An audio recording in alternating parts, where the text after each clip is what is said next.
welcome to Arizona. Actually, it should be a welcome to me because I'm not from here, but it's so awesome that I get to travel around and get to see you guys because I miss you. I miss you so much in the WWE, but now I have you on Chasing Glory, so thank you so much for listening. And I actually had the guest that's coming up here on Chasing Glory twice. She was amazing, just incredible, incredible stories. And I'm just so honored because this woman has made some history already in the WWE. She is 5-time women's champion already. Woo! Yeah. She has done cage matches. She has done Extreme Rules matches. She has been in the first ever women's elimination chamber match. Oh yeah, and by the way, she won that. She also won the Money in the Bank ladder match. And she has her first ever. It's the first time that a woman has had this. It's her first women's talk show.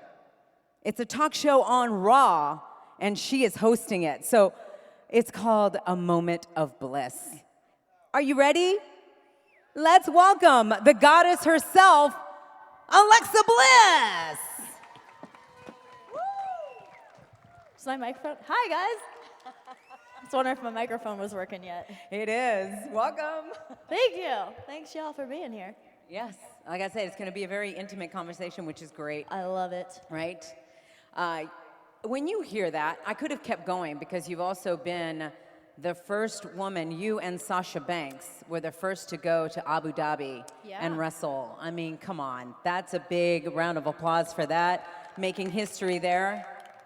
Getting the chant of "This is hope," that's incredible. I mean, we take it for granted here, but think about that. Like, that was a big, big thing to have women in the ring there, and you were part of that. So when you got ready to be in the WWE and you're working for it, and this wasn't even something that you even kind of saw, like, when you were a kid either. Like, you were cheerleading and all. And give us a little bit of the story there on how this whole thing came about before I ask you what I was going to ask.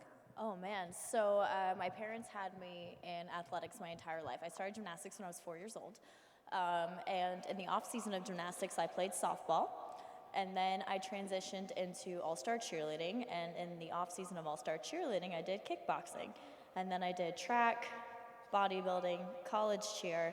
And, you know, I'd watched WWE growing up. It was a thing that me and my family did. Every Monday night, we'd get Giuseppe's Pizza and sit on the floor and watch WWE. And I just thought that people grew up to be WWE superstars. I didn't know that it was like a thing you can do. You know what I mean? Because I just assumed, oh, you know, when they were a kid, you know, Kane looked like Kane. You know what I mean? Like, that's just what I thought. And my trainer, when I was in bodybuilding, I had just earned my pro card and I was kind of done with bodybuilding. I was like, I want to do something more. And he knew I was a fan and he said, hey, WWE's having a tryout. And I went online to WWE.com and this is like, it's so crazy because like all these people have these like crazy stories of training and wrestling in the indies and like I have full respect for that and I just didn't know that was a thing. And so this kind of shows that anyone can be in my position because I went online, I saw a link and it says, do you want to be a WWE superstar? I said, yes, I do. I clicked on the link and you're supposed to submit a video. It's like a 2-minute video explaining why you want to be a WWE superstar and do you have what it takes.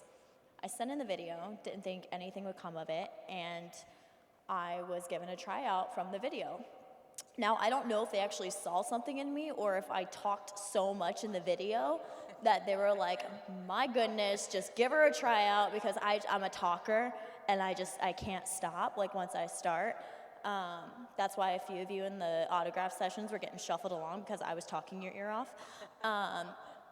And so I was given a tryout from there. I was signed and I went to Tampa, which was FCW at the time, and have been with the company now for almost 6 years. Wow. And when you said that it was a tryout, it wasn't for like the Diva Search. It was just a different tryout, or the Diva Search? No, I did tryout? the Diva Search. It was The like Diva Search. yeah, I was in a Diva Search. It was in LA. There was like, I was told there was like 1,500 girls, and then they narrowed it down to 50, and then they brought me in on that callback of the 50, and I walked in LA, And there's all these like supermodels and stuff, and these women that are like 6 foot tall, you know, look like they just walked out of Vogue. And I texted my mom, I was like, well, I tried, because, you know, I'm 5 foot, and at the time I was like 90 pounds because I had just got done competing. And I was like, this is not, like, I felt really insecure. I felt really self-conscious because these women were just beautiful. And then that tryout too, I also went in and talked everyone's ear off. And yeah, it was good because I think, you know, I showed my personality, I showed my knowledge of the business and the storylines, and I was talking about what was happening on Raw, and, you know, I was talking about how my family is really big into wrestling. My grandma always thought she was gonna marry Dusty, like that was like a thing, yeah, and yeah, and so then after my tryout, the next thing that was supposed to be was a 30-day in-ring tryout was the next step. And I got a call saying that I was gonna go to that 30-day tryout. And I was really pumped. And then that was actually on the flight home from LA. And then 2 weeks later, I get a call saying, well, you're not doing the 30-day tryout. And I was crushed. Like, I was like, oh my God, like, I blew it. I talked too much. I don't know what's going on. And then he said, we're gonna sign you and hope you're as athletic as you look. And I was like, no pressure. But yeah, so then I showed up at FCW, and I showed up, oh my God. So, another story. I showed up,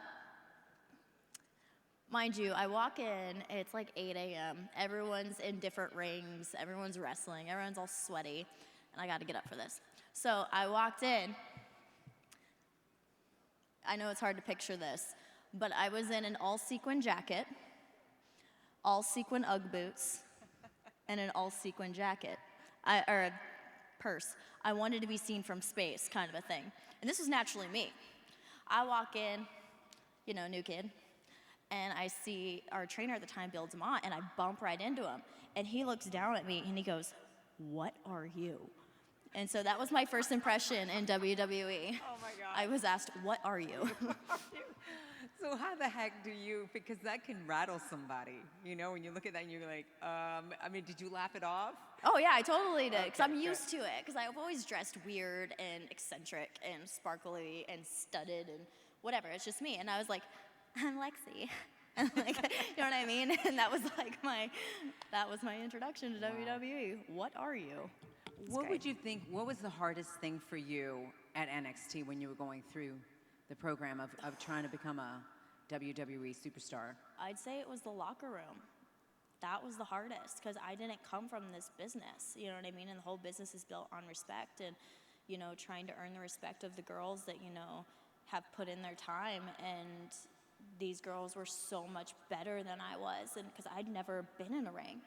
I'd never stepped foot in a ring. You know, I was there, and at the time, there was maybe 7 other girls there, and they had all had a history of, you know, working in the indies and everything like that. And there's just that bit of tension when you don't come from the business. And so it's a constant struggle of trying to earn people's respect and prove that you deserve to be there. Even though you didn't come from it, like you learn and discover the process, respect the process, and learn to love it. And, you know, I loved it on an entertainment in a fan way, but I didn't realize how hard it was gonna be on the other end of it. And, you know, sometimes you kind of have to, you know, lay low and work your butt off and earn that respect from people. I remember you telling me on the podcast that you actually called your mom and you said, that's it, I'm quitting, I'm out of here. Tell us what it was that she said to you that made you not quit. She told me, she said, you know, you have to set your mind to it, because everything that you decided you were going to be good at, you decided to be good at. She said, but you're going to have to work. She said, it's no different. You weren't good at gymnastics, you weren't good at cheerleading, you weren't good at bodybuilding when you first started, and this is no different. She said, you're gonna have to work your butt off, and, you know, that's kind of the thing. Like, she had so here's the thing, I wanted sympathy from my mother. You know, I called, I was crying, because it was like my first week, It's so hard. It was my first week and I was crying. I was like, I can't do this. The girls are so much better than me. I feel really insecure. I don't feel welcomed. This hurts. I have bruises all over my body, and I just wanted her to be like, okay, come home. You know what I mean? Like, sympathy, you know? She didn't give me any.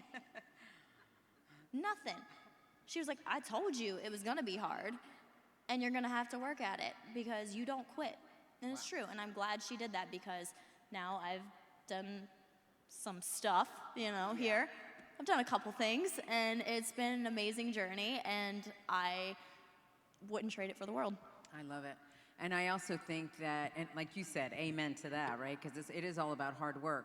But I would say not everybody is as lucky to have a mom like you that encourages you or anything like that. There are actually some parents too that when something like this happens, they're like, yeah, I don't think you should be doing that, and come home. So that's why I always think it's important that you surround yourself with people that very much support what you're doing and that can help you and encourage you when you're down.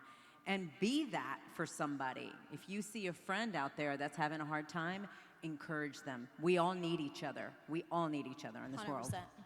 So the first question that I was going to ask you earlier was, when you start seeing all the firsts that you have done and accomplished, thinking back to NXT, did you say, I want to be the first this and the first that? Like, is that what was running through your mind as to what your vision of what WWE superstar meant?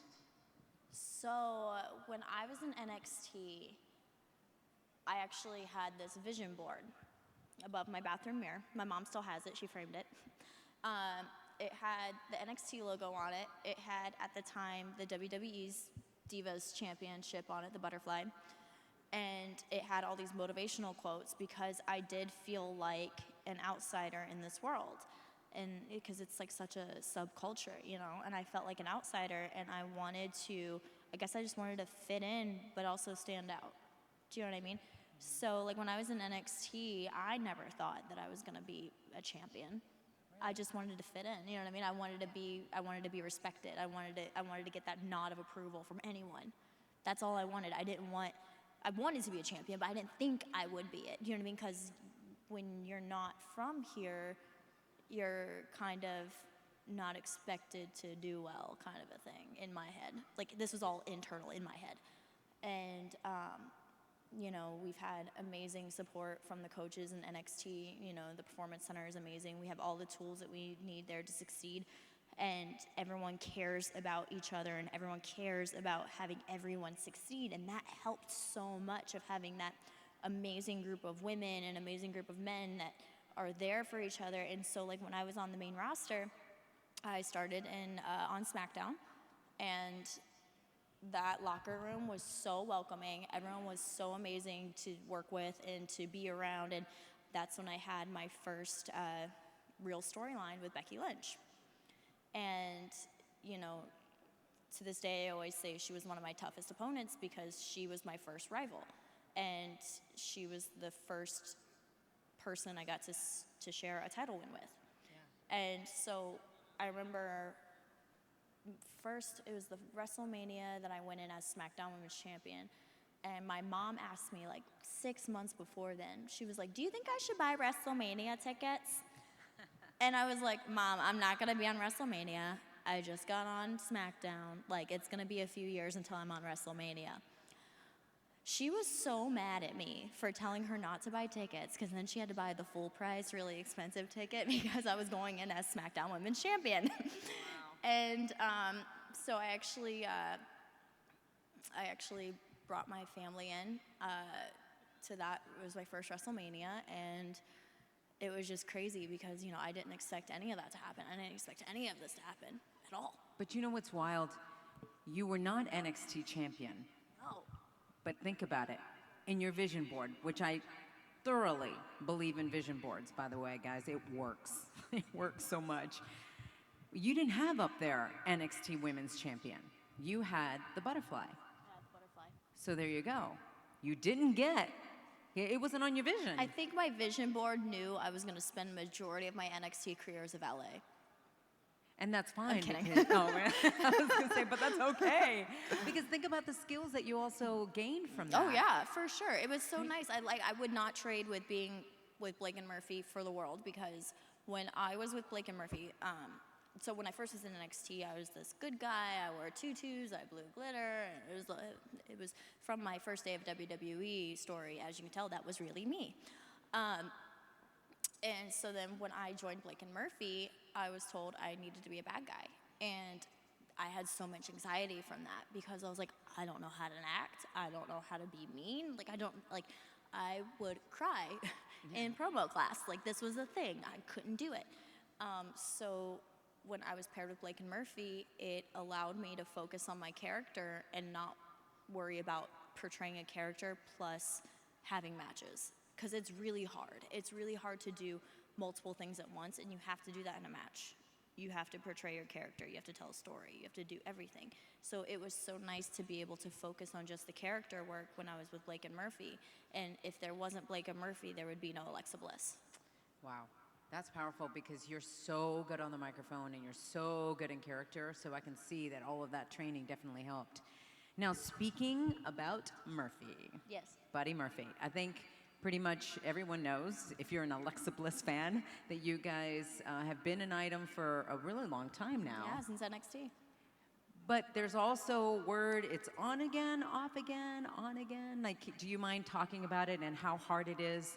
Because it's hard enough already having a relationship, but having a relationship while you're on the road also, and then dating somebody in the industry that's also going for the same thing, for being a superstar.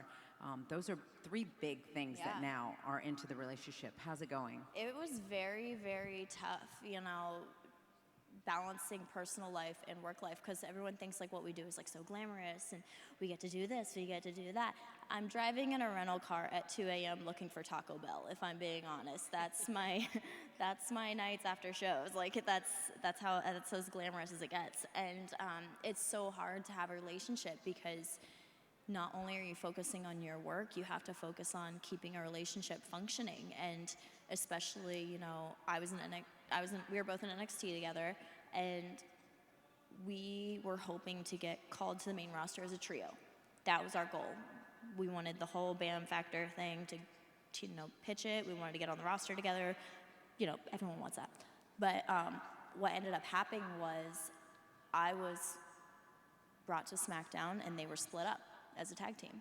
So that was one thing I felt super guilty about. Like, I remember feeling like that was my fault that happened. And I mean, it was out of my control, but I still felt guilty.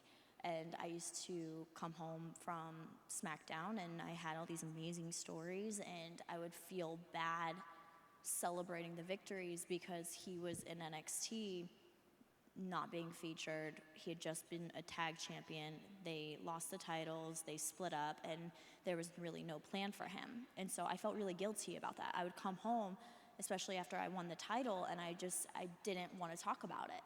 But he was so supportive from day I was on the main roster till now. He's still super supportive. And sometimes what you have to do is take the good with the bad. And, it got to the point where he was in NXT, I was on SmackDown, I was on Raw, he's on 205, and it went from seeing each other twice. So from NXT, we'd see each other every day. And then it went to once a week, and then it became once every 2 weeks, and now it's like once a month.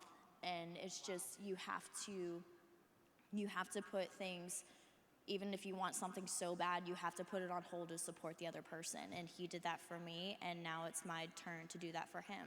He's Cruiserweight champion. He is doing amazing. He deserves every bit of success that he's gotten, because he works so freaking hard. And he was in NXT for four years.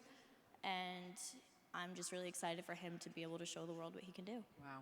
Yeah, and that's awesome that you can support him like that. But it's so understandable, once a month. I mean, think about that. If you saw your loved one once a month, that's tough. It's very tough. But I hear now that you bought a house. I did. I bought a house. Woo-hoo. Your first house? Yeah. Well, technically, I'll tell the story. Okay. So I'm such a storyteller, if y'all haven't noticed. That's okay. I love stories. So it was, I think August. Yeah, August. I decided I wanted to buy my parents a house. That was like my goal my whole life. I wanted to be able to be successful enough to buy my parents a house because they, supported all of my hobbies, all of my sports. My dad would leave business meetings in other states just to make it to cheer competitions. I can't even explain the amount of money they put in rhinestones and stuff for me for like cheer and like all that stuff. Can I just stop you on that? A big round of applause for that, because that is beautiful that she recognizes that. And your parents did that, but you're in turn doing that for them. That's Thank awesome. you. So my first house was a purchase for my parents. I bought them a house, and that was like my end goal. Like that was all I've ever wanted to do. So I was able to do that, which was awesome. And I liked the neighborhood so much that I bought myself a house because it was so cool. It was like cute little neighborhood, and it helps having my mother next door to watch Larry Steve, my pig, while I'm on the road. And do you guys know she has a pig? She has a pet pig. Yeah, I have a pig. So cool. How is Larry Steve doing? He's good. He's starting to be able. So if anyone follows him, he has a Twitter, Larry_Steve_, and I think Murphy added WWE on there at one point. I'm not sure. So he went SOL, like he was gone for a while on Instagram because we lost his password, but we recently found it. So when he was a baby, he was completely deaf. He was born with a really bad ear infection, caused scar tissue over his ears, couldn't hear a thing. But now he's starting to be able to hear. So now he knows he has a messed up name. And so yeah, he's starting to hear. He's so happy. He's so big. He's so big, but I knew how big he was gonna get because I saw his parents when I got him. I saw his parents were pretty big, and I just ended up showing up at home with a pig, and that was a nice surprise for Murphy. Another animal for him to watch while I'm on the road. Oh my God, he must have killed you at first, no? He knows I love animals, like he just knows, and he was always like, we can get a pig when we get a bigger house, and there's actually a yard, this, that, and the other. But then it was a total divas thing. They let me go look at pigs, and they got me a pig. So I was like, well, I can't return him now. He's deaf. You know what I mean? Like, I was like, he's cute, he's the runt, he's deaf, like, pulled at the heartstrings. And he fell in love with him instantly. But yeah, Larry Steve is good, and so now he has a yard to run in the new house. But yeah, it's nice to like, it sucks that I've been out with injury and stuff, but it's been nice in a sense that now I actually have time to buy a house, furnish the house, not live out of a suitcase, not live out of boxes. And it's been nice. And like my mom's been helping me decorating. She's such a good decorator. I didn't know this about, and anyone that comes over, they're like, who decorated your house? I'm like, my mother. That's awesome. Yeah. That's awesome. All right, so speaking about injuries. Yes. Because it's been a little bit of an up and down for you this Yes. past year. So how are you? Because I know you got concussions, right? You have several concussions, or was it the one that was lingering? It was one that happened, and then I went back too soon and re-aggravated it. All right, so what's the status of you wrestling again, your injuries, how bad is it, when can you come back? Well, I plan on coming back pretty soon. It's been, WWE is very careful when it comes to us with concussions and any injury, and we have the best of the best taking care of us, and you have to go through concussion protocol. And everyone's just being, precautious, which they should. It's a brain, you only get one. Can't trade it out for another. And so I've been doing really well. I've been training at the Performance Center. I've been training in the ring there. So there's definitely hope for me getting back in the ring relatively soon. It just depends on, it's a brain. You can't really tell it to heal. And it's, my MRIs and everything look good, and neurologists say I look good, and it just, as long as I don't have symptoms, because that's the thing, if you feel good and you know you're good and you go in the ring and you have a symptom, you have to start all the way from square one. What is a symptom? Like if you get like a headache or memory loss, something like that. But I've been good, I've been feeling good, and hopefully sooner than later, I'll be doing Moment of Bliss and in the ring. Oh, there we go. All right. Little double feature. Yeah. So I was going to say, does it make you apprehensive getting back into the ring? No. No. No, when it's you where I know it belong. is your brain. Yeah, it is my brain, but in the ring is where I want to be. You know what I mean? That's why I came to WWE, and I wanted to be a performer, and I wanted to be in the ring, and I miss it so much because that's where we have our fun. Like, I love talking to people and, shutting down the what chants as much as any person, but like, I want to be active member on the roster, and I want to, I want to be there for people's moments. Like, one of my favorite moments in WWE was when I got to be in the match with Nia when she won the title, even though it was from me. It was so cool having a match with your best friend at WrestleMania. Do you know what I mean? And I want those moments. And like I told her, I was like, I'm so happy I get to have this moment with you because we worked so hard for that. And I miss that. And you actually were going to have another moment. You were so close. And as a matter of fact, when you came on my podcast that second time, it was like just weeks before it.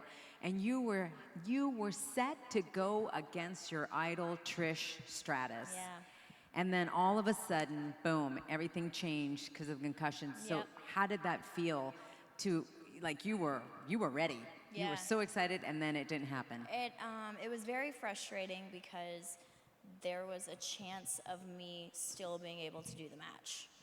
There was, I wasn't having any symptoms or anything, and there was a chance for me to be able to do the match. 4 days before the match, I was on a live event and took something, stuff happens, I was reconcussed.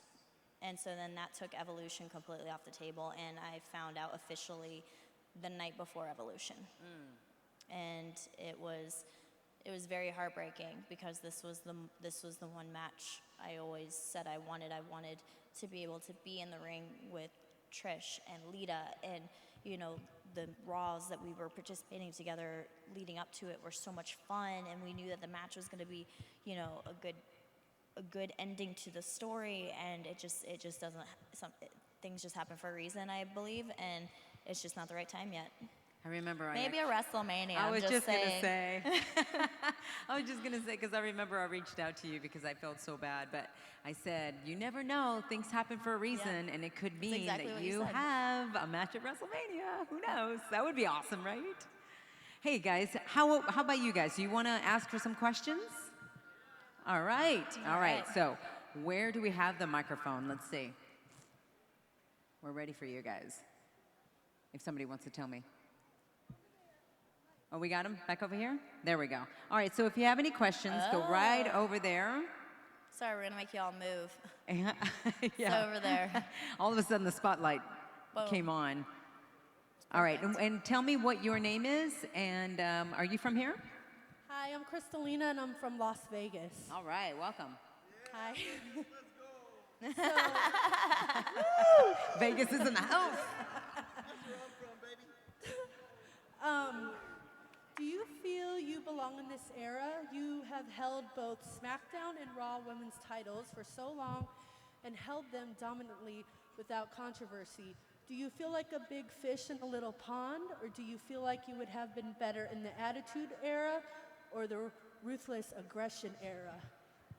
She came with that I question know. She's like, prepared. I'm ready. There you go. That's awesome. I believe that I belong in the women's evolution era because you heard, like, I've been very fortunate with WWE in the last 2 years. I've gotten many opportunities, and, I've been very blessed to have the moments that I've had. And, if I was in the Attitude Era or the Ruthless Aggression Era, there wouldn't be a women's Money in the Bank ladder match. There wouldn't be an Elimination Chamber match. There wouldn't be 2 different titles for our women to hold, and now 3 with our tag titles coming. And I feel like this is the right time, and I'm very proud to be a part of the women's evolution. Right. Thank you. Thank you. Hi, Alexa. I am also from Vegas. What was your most memorable moment in the WWE, and what was your favorite gimmick match that you did so far?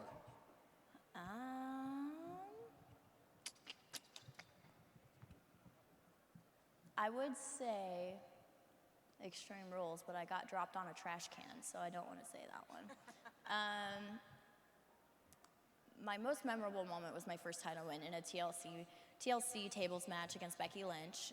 My mom was there, my dad was there, and nothing ever beats your first title win. And my favorite, I would have to say, I loved the Elimination Chamber match. It was terrifying, but exciting at the same time. Oh, and you guys killed it. It was Big so round fun. of applause for that Elimination Chamber match. If you guys saw it, I was at home. I'm like screaming at the top of my lungs. I was like, wow, you guys really killed Thank it. you. Really It was good a job. lot of fun. Oh, hi, I'm Brad. Hi.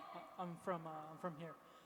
Anyways, my questions are, what Disney character would you be? What horror movie character would you be? And who would you wrestle against? A vampire, a zombie, or a shapeshifter? Definitely not a shapeshifter, because they're shapeshifters. Probably, I would be Chucky from Child's Play. That's a good one. I would be Tinkerbell. Because she's small and feisty. Yeah, you know what I mean? She's small and feisty, and she could turn red when she wants. And then probably a zombie, because if you hit them right in the head, they'd go down. You know what I mean? So I feel like I'd have good odds with that one. Just get a good kendo stick hit right on a zombie's head. Boom. Thanks for your question. Thank That's you. Awesome. Hi. Hi, Alexa. Obviously, the WWE has the women's tag titles in the works right now. Do you have any ambition to possibly find a partner and maybe be the first women's tag team champion? Well, Alexa Bliss would say another title for me to win. Of course I would. So I think it would be great. You know, I would love to tag. If I had to pick a tag partner to go to go for the tag team championships, I would either pick Ember Moon or Nia Jax. Nice. Thank you. Hello, Alexa, Lilian. My name is Nathaniel Muir. I'm from AIPT Comics. My question is about social media. You had touched on it earlier. It's a necessity nowadays, but it's pretty toxic. But Alexa, you seem pretty comfortable with it. How comfortable are you navigating social media? So I actually just went on a whole social media rant last week about cyberbullying, because social media can be so good. So good. You know, you can keep in touch with people you haven't kept in touch with in a long time. I keep in touch with all my family, like distant family on Facebook. Like, it's great. You know, you can market yourself and share the things that you love, and you can form a community with people that have those same interests. But it's also can be very toxic. You know, people find this weird confidence in making other people feel bad through social media. And I'm a big advocate on, you know, self-positivity and body positivity, because, you know, I was one of those people. I went through depression, I went through eating disorders, and sometimes social media can be such a toxic thing, but I feel like you have to know your self-worth, and you can't let it get to you that much, because these people are only doing it to make themselves feel better. So you can't feel bad about yourself, because the only person suffering it then is you, because they make their little comment and then they move on with the rest of their day. And I feel really passionately about that, because, you know, you see it all the time on social media as well. People are taking their lives because of cyberbullying and any kind of bullying. And, you know, back home, I know that there was a situation where a young kid took his life from cyberbullying, and he was in middle school. And so I feel very passionately about speaking the truth on that. You know, we use it for a platform, we use it to connect with you guys, which is amazing, but some people take advantage of that, and some people try to make us feel bad about ourselves when we're just trying to reach out and make it a productive world, if that makes sense. Yeah. I also agree with that in the fact that I really feel if they're talking about you, you're doing something right. That is true. If somebody is trying to put you down, take it as a compliment. Because I'm telling you, if you have nothing going on in your life and no one's talking about you, that's when you should worry. Yeah. So when somebody's bullying you, don't worry about it. Be like, all right, I'm worth it. Yeah, there you go. And if you need cheering up, just look at Larry Steve's Instagram. There you go. Hi, how cute are you? What's your question? My My question is, what is your favorite rival that you have ever had? My favorite rival? Ooh. Favorite rival. I would say Ronda, but she took my title. How was it working with Rhonda? It was great. Yeah. You know, I figured, you know, if I were to lose my title to anyone, it would be the baddest woman on the planet, you know, and a lot of people that have faced Ronda haven't lasted 17 minutes and 34 seconds like I have. But my favorite had to probably be Nia Jax because, you know, I loved, you know, working with Becky. I loved working with Bailey. You know, they were able to help me develop into characters on the main roster. You know, I got my first SmackDown win from Becky, my first Raw win from Bailey. But I would have to say emotionally and story, I would have to say Nia Jax because we touched on bullying and we had to make it real to portray the story that everyone is beautiful and the good guy ends up, you know, prevailing in the end and the bullies never win. And that's something that we felt really passionate about, the both of us, that we needed to tell this story and we needed to help inspire, you know, young children and adults that have those same insecurities, and we needed to make it real. And it was such a great moment, and she was probably one of my favorite rivals to work with. Was it tough for you to be in that position where you were actually being the bully? Oh yeah. Yeah. That was Even really though you tough. knew it was like storyline. Yeah, it was really tough because, you know, I was being the people that I went to high school with. I was being the people that I went to middle school with. I was being those people who looked down on me and made me feel lesser than, and I had to portray that person. And it was very tough. And, you know, Nia and I actually had to sit down before every Raw and talk about what we were going to do and what we were going to say. And she made it very specific. I want you to say this about me. I want you to say this about me. And I want you to say this about me because that is what will trigger real emotion out of me, is what she would say. And it's such a real issue. And, you know, I, being someone that's very big on body positivity and anti-bullying and, you know, being very open about, like, eating disorders, being the person to body shame someone and to bully them was very difficult, but we had to do it for the story. Wow. Yeah. There you go. Hi. My name is Brian. I just want to say thank you for everything you do. You're an inspiration and a role model to all. Oh, thank you. So I And just I'm wanna wearing her say bracelet. Definitely. She gave me a bracelet during the signing. Oh, I just want to say thank you. Thank Thank you, Brian. you. That's so sweet. Hi there. How are you? And where are you from? What's your name? Man, I'm wonderful. Pardon me, I'm shaking a little bit, but my name is Brennan Faulkner. I also go by the name of G1. I'm here on behalf of Matt Mania Podcast. I live here in Phoenix, but I'm originally from Chicago. My question, first and foremost, Lilian Garcia, you're a legend. I'm gonna just throw that out there. Isn't she great? Let's give her a hand for Thank Lilian. you. Oh, that makes me feel great. When we were Thank sitting you. over there, it took me a minute to recognize that was you. I had to ask my mans. I was like, wow. She cut So- her hair recently, Yeah, I did so cut my she hair. cut it. So anyhow, Lexi, I know as a person that's in the business, obviously you're in the business, you're around the business, and even though you're in WWE, I'm sure you notice things outside of the WWE ecosystem. I have a few people in my mind that, given a great situation, I would love to see you face on the independent circuit. So I want to ask you, if you were to face a lady right now in the independents, who would it be? Like, who's your favorite independent female superstar right now?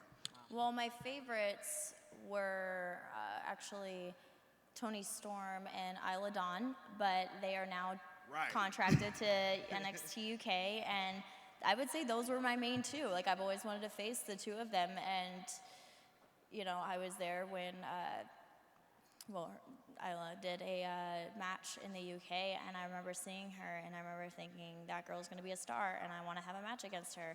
And same with Toni Storm, when I saw her in the Mae Young, I wanted to have a match against her. I mean, those would be my top two. I know they are now contracted, but those are definitely my top two. Great question. Wow. Thank you. Awesome. Thank you so much. Thank you both. Thank you. Hello. Hey. I'll be quick. Alexa, pineapple on pizza or not? Pineapple on pizza? Yeah. So before I got a pig, I used to eat pineapple and pepperoni pizza. So I would definitely say pineapple on pizza, but now I have a pig and I can't eat pepperoni. But yes, pineapple on pizza. Woo! Me too. Hi. That's funny. What is your most favorite Instagram or Facebook? Probably Instagram, because then I can look at more pictures of my pig. Thank you for your question. You're so cute. She's as tall Hi as me. there. How are you? Welcome.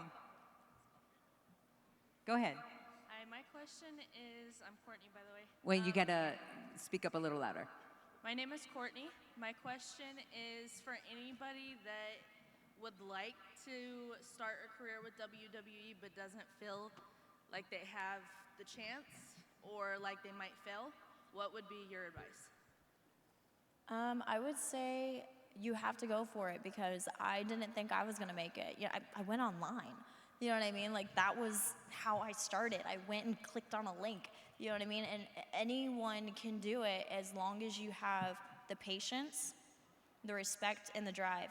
You have to respect the business. You have to understand that you have to put the work in to get the good out of it, because you get out of it what you put in, and you have to just stick with it, and it's a process, and if you stick with it, you will succeed. So I don't feel like it's one of those things, I don't have what it takes, I can't do this, I can't do that. A lot of people that we sign don't have a background in any kind of wrestling, and I'm a perfect example of that, and I would say definitely go for it, and you just stick with it. And if I might add to that, I would also say, you know what, control what you can control. And what I mean by that is you can control your mindset and work on that. You can control being, I mean, this is an athletic sport, so control being very athletic and getting your cardio up, all of the things that you can do to be prepared in that way. And then the rest, they can teach you, right? Yeah. Thank you for your question. Good luck to you. Hi. Hello. My question for you is, since WrestleMania season is upon us, since WrestleMania season is upon us and the Hall of Fame is coming up, who would you like to see as the woman inductee this year? Ooh. Wow.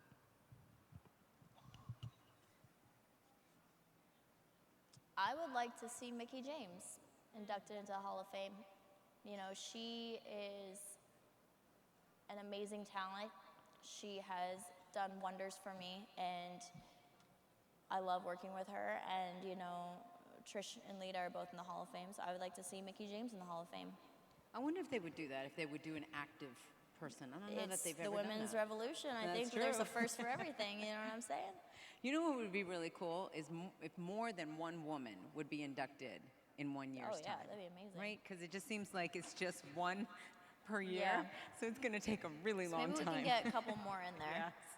Thank you so much for your question, guys. Yeah, thank I you. really appreciate it. Big round of applause for Alexa Bliss. Thanks, so y'all. awesome. Alexa, final question here. What is your goal? Like, you've done so much. What is your final, like, not final goal, but what do you really see? What's on your vision board now? For me, honestly, I feel like I've done what I came here to do. You know, I wanted to be a champion. I didn't think I was going to be, but I became a champion, and like you said, I've done firsts of a lot of things, and now my focus now is furthering the women's evolution, and I want to be a part of someone else's moment, if that makes sense. You know, because a lot of people help me get to my moments, so I want to be that person that helps someone else get to their moment. Wow. That's just like my goal. That's beautiful. Big round of applause for Alexa. Oh, thanks, Awesome. guys.